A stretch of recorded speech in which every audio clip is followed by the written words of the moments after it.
omoni politique politique ndenge bande kuna biso mususu oyo ya ba congolais baso memelango on dirait net batanga te.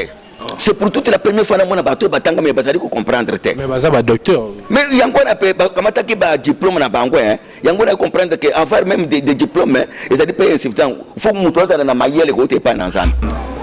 Moni politique kabiliste ba régner pendant 20 ans na kat na mboko. Ba tikali ko assise peuple congolais na genou moko. Et si bato badia comme peuple congolais faut ya mabanga. Bato penza bo sali loko moko ya moi bien. Tout ça les alternances. Il a fallu babatama. C'est donc vous pouvez toujours comme moi. Ce que vous avez qui bande découper ça congolais. Il a fallu même babataminano. Barbeto laisser Félix Atala. Ah ça était c'est même demandé mais combien. Je m'en vais quoi pour revenir ici après le nettoyage. Même vous savez le nettoyage la politique vous ça la quitter. Vous se purifier na noter. Vous avez la conscience ya peuple kat na binoté.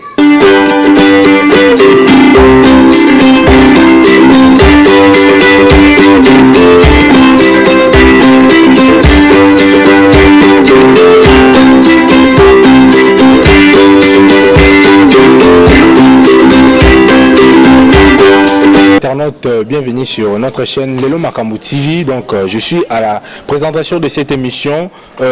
Sans plus tarder, donc je vais présenter un invité qui est le pasteur Dr Onésime Longo Nyakazadi.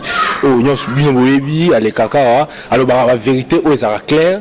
Yanto Benye Tolobela actualité. Donc l'actualité nous oblige à parler beaucoup plus sur notre pays. Mamiezo le Kapena Oyo Nakotone Longo Nyamini Aba ko Zoalo Sakonae. Bonjour papa. Ah bonjour.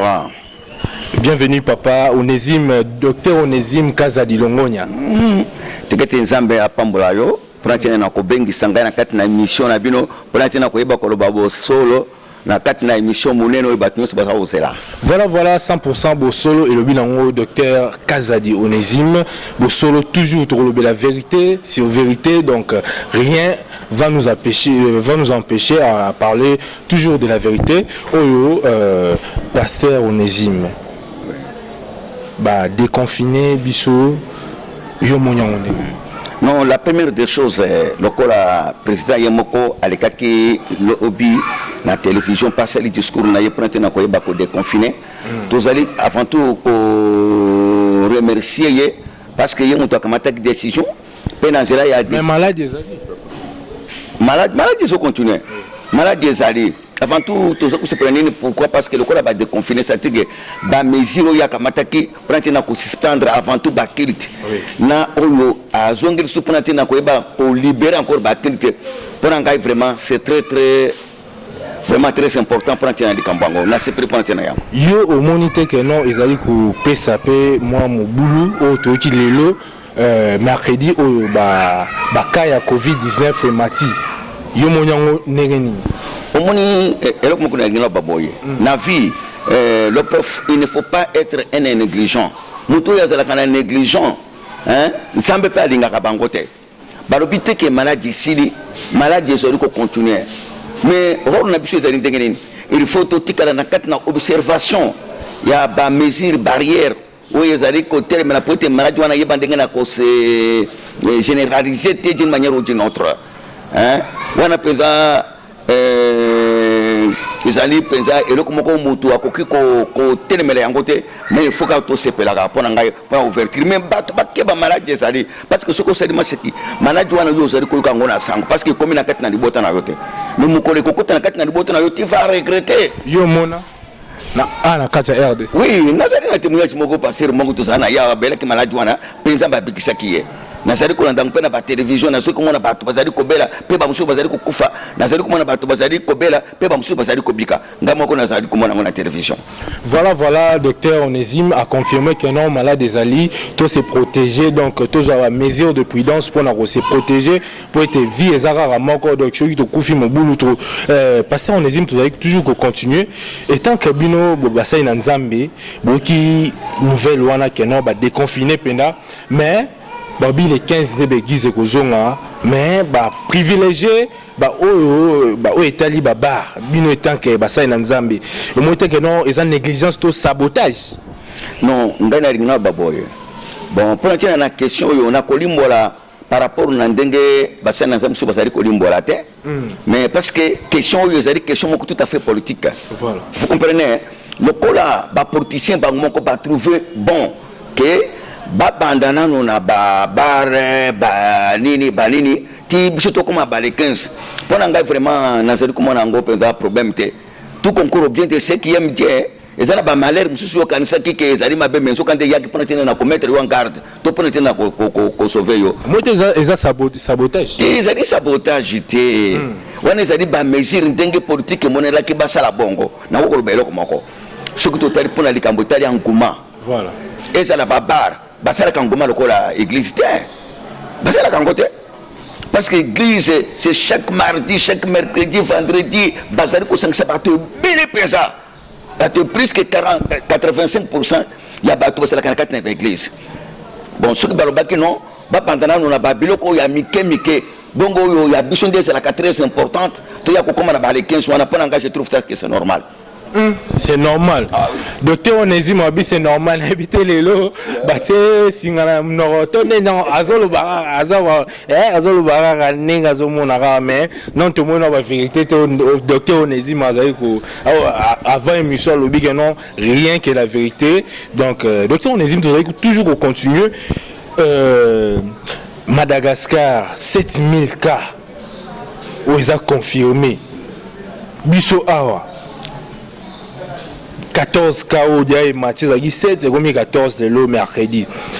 Bisso étant que Bisso la Congolais, aux amours en Mboka, et pas non déconfinement. Ils ont bien, il fallait nous, hein, tout banane quoi, qu'on s'en non là-bas, n'a couteau n'engeni. Pour vous les la paix, tout le monde, peuple les la haute, Congolais vivra toujours, na taux du jour, au pétrole les lois dollars et mati, tu habites à suite, il y a confinement ton ennemi. Et tant que moi en Mboka, vous avez comme on a la réalité, toujours bêta du solo rare. Au moins, dès le premier jour. On a un micro pour répondre à la question. Il faut que les intellectuels thématiques, c'est-à-dire que bateau va répondre par rapport au sujet. Moi personnellement, je me suis fâché contre le représentant de la confession religieuse pour le comportement de Bangoundé qui est président, qui est contre qui prendre mais je pense qu'il n'a pas répondre en gros moi mais pour attirer des cambotali monde païen tala yo c'est journaliste moko munene pena émission na yo nazo yebisa yo nazali ko pesa président raison bakasi ndenge ba confinaki ba toyo tina ba mesure parce que maladie yo il faut que s'extrapoler d'une manière ou d'une autre ba to ba ko banda ko ba lukela sur président mais de yebele mayede yo moko so pesa nanu ba chiffre oyo ba contamination dengue zo dans le monde. Si.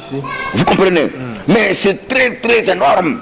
Maintenant ceux qui to tiki sikoyo kolongola ba bloko ba selangola dengue ba black ba banamike. Oyebi ba tumusu ba zo kana ba télévision ba zo sel ba commentaire on dirait ba tumoko ba tangate. Oyebi ce que zonga na kati n'écrit la porte pour le bien. Quand j'étais un enfant, je parlais comme un enfant. Voilà. Et quand j'ai grandi, j'ai commencé maintenant à m'exprimer comme un adulte. C'est-à-dire que comme une bongo comme une kosala.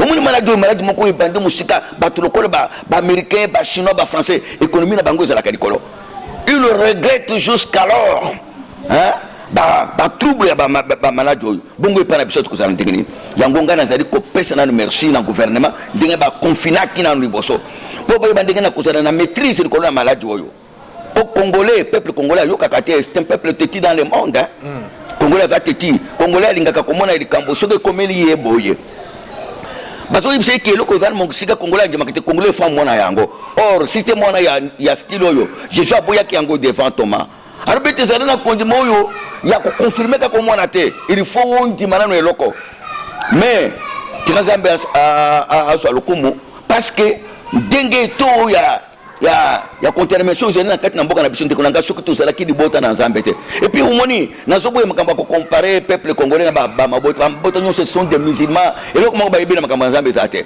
peuple congolais tali peuple ya losambo nde omoni e pa ina biso impact pesé ya malade oyo ezali penza ko yeba na makasi te pourquoi parce que biso to zali bato to sambelaka voilà pasteur étant que yo mosali na nzambe kombo ya corona etangami mingi koleka kombo ya Yesu Kristo et pas na yo omonyango ndenge. Papa ndiye loko na silika makasi na bato bakendeki moni église na baketi tango maladie oyo bandaki ko s'annoncer et pas na bamboka bapa yakuna. C'était au moment où ba homme de Dieu na kati na mboka na biso balingaki nde batele mashikoyo parce que église nde azali na trompette ya nzambe. Église nde azali na prophétie matière ya nzambe, c'est l'église. Politique a quoi que pesa biso ba directive ya ko calmer maladie ote. Or tango bango ba calmer ba église ba étouffer église nde au moins Satan a joué relève ya koyeba ko kota kuna contaminer bato ko tia bato ba dribbling tout ça, mais ce qui batika que église ezali ko fonctionner, c'est-à-dire que bato oyo bazali ko représenter biso na kati na ba neuf confession religieuse tant que bakendeke pas présent bangonde balingaki ba pesa ba directive ko yebisa président lokola maladie oyo ya na lulu komi beta tolo, c'est le diable qui est caché derrière cette maladie to ringto sala boy kamata ba gouvernement na yona ba ministre na nyonso boya bolande biso to sala ba ligne maîtresse moko pour atteindre na ko pesa ba prière na mboka mbitola na se maladie lingaki kima parce que c'était le diable qui s'annonçait mais bango basali bongo te ba kay kuna Félix akamati mbongo apesa bango.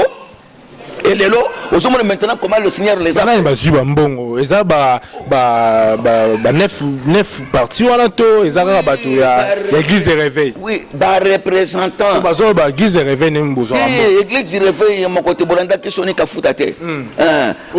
Bango nyonso bazwa kande nde umona ki ba komi kuna balie ba mafuta nzo ba bimi kuna.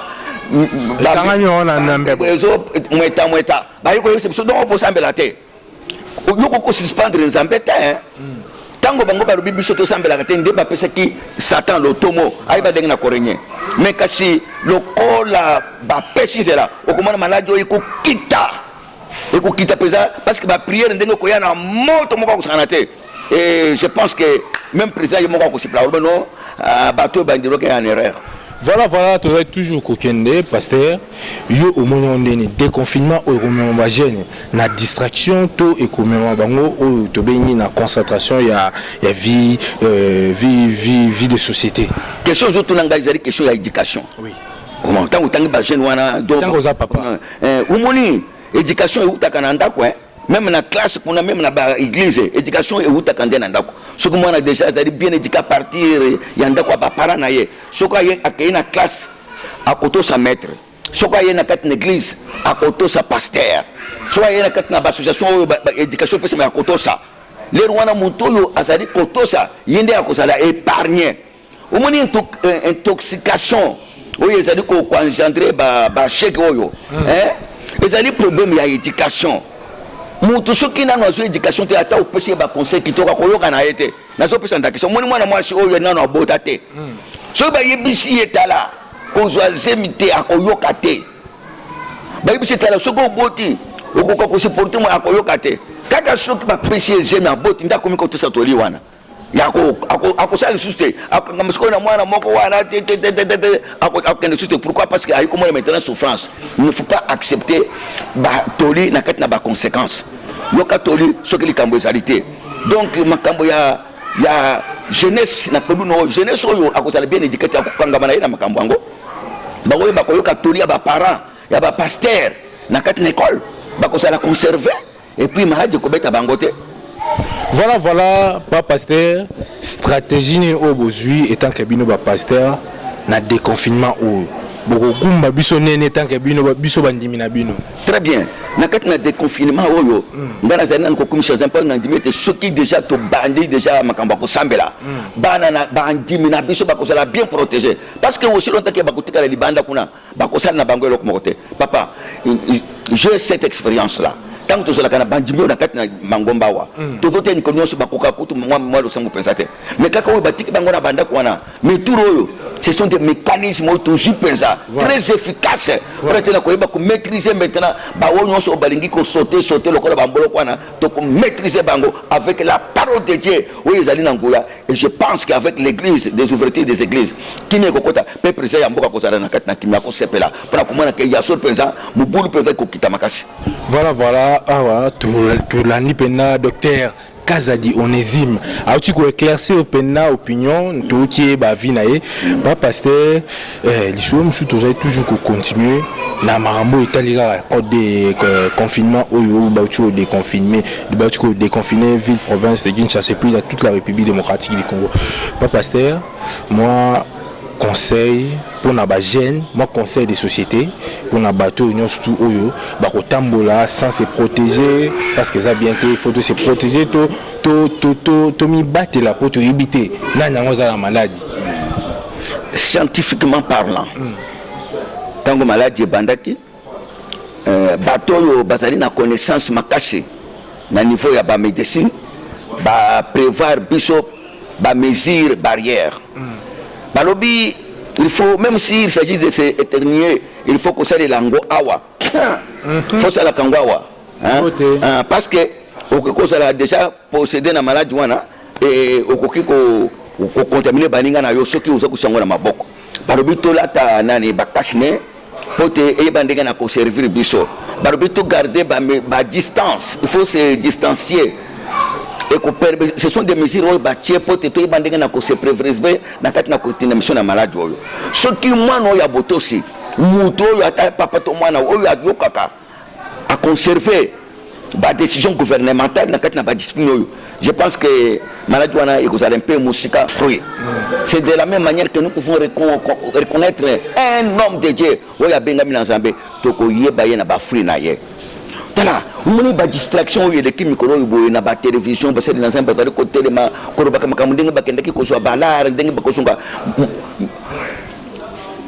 le prof, c'est une honte.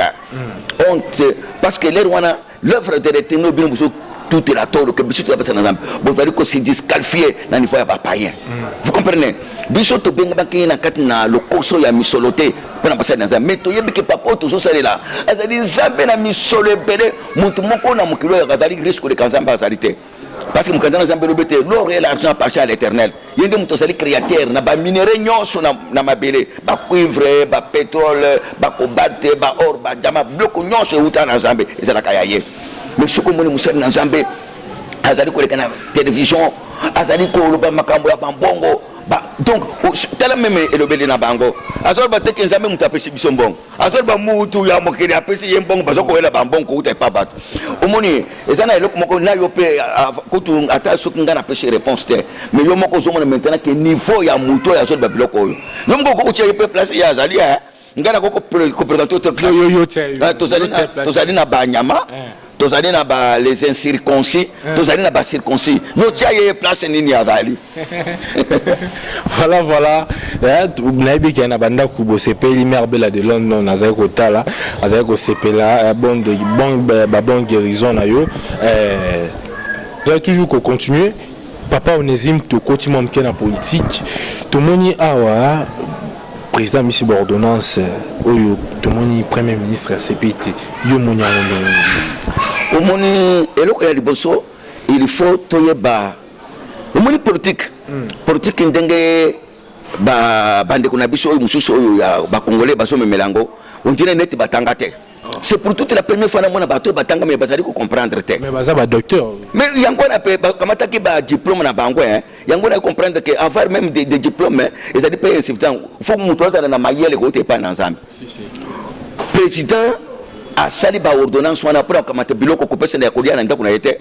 Ba ordonnance wana ozoya pour na ko pesa ordre na kat na armée za luka kusana na ngote.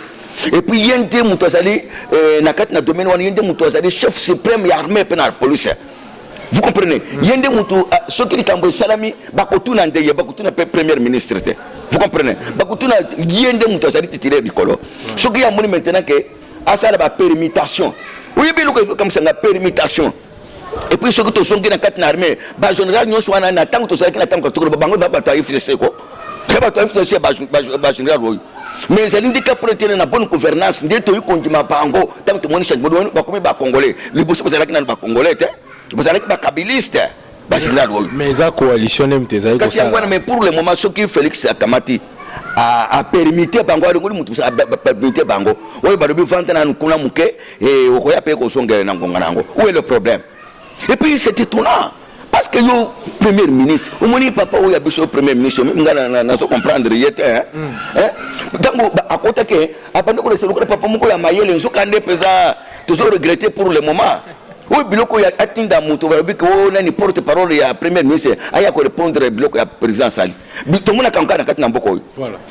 Toujours mon cas na mboko. Et puis je suis en train de regretter na yoki moko na ba député ceux qui papa le kondo vous devez comprendre yango moni izana ba papa musuzamba sakangela bango zela ou li apesa toli il est en train aussi de regretter comment dans 2 jours la première papa ordonnance ba sali pour mboka.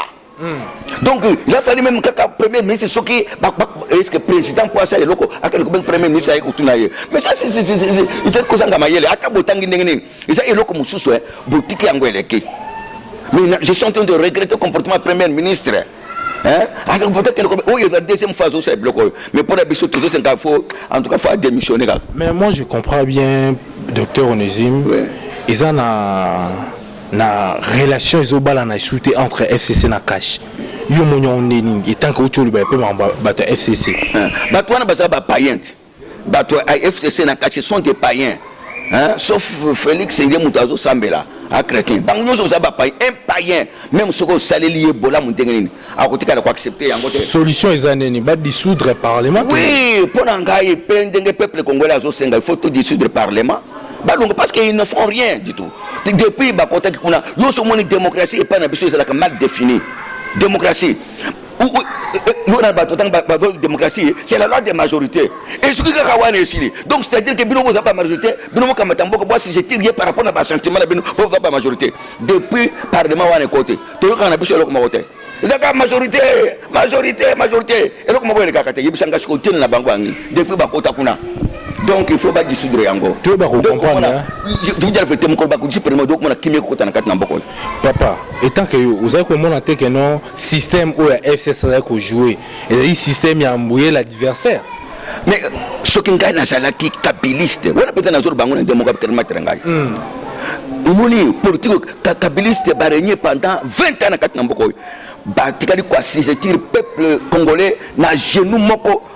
Et si bato badia que mes peuples congolais volent à mabanga bato pesa bo sali loko moko ya moi bien to sali alternance il a fallu babatama c'est donc vous pouvez toujours comme moi ceux qui bazali ki bande découper ba congolais il a fallu même babatami nano barbeto laisser Félix Atala a sali tie c'est même demander mais combien si mango ba ko ya ko revenir sima après le nettoyage non bo sali nettoyage ya politique bo sala quitter bo se purifier nanoté bo sali na conscience ya peuple kat na binoté.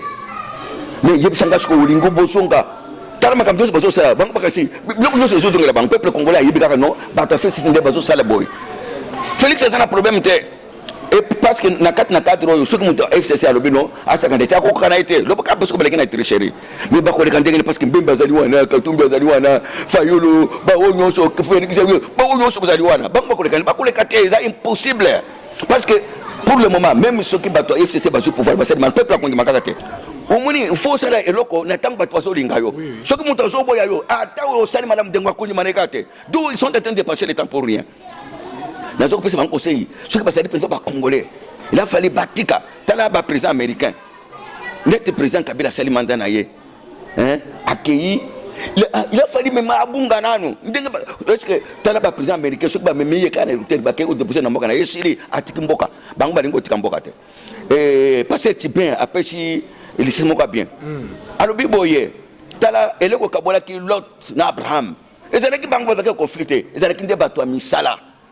C'est ce qui est maintenant, ezali ko boma Titi na Kabila. Bako za peme batu na bango ya misala, bazo comprendre vision ya alternance te. J'ai besoin de ko makambo ko simba ndengeni. Mais yo au monité que non peuple il faut à la cima Félix Tshisekedi eh ba ko accompagner pour tous comme mon papa azali pena ko tia pena mon ordre penate au pena ego ça que non ba dissoudre pena le prof nazo yibisa boye ce qui peuple congolais a yebi politique à comprendre que il faut tout sauver vie na biso il faut bango se baser derrière Félix parce que Félix a une bonne intention ya ko bongshamboka.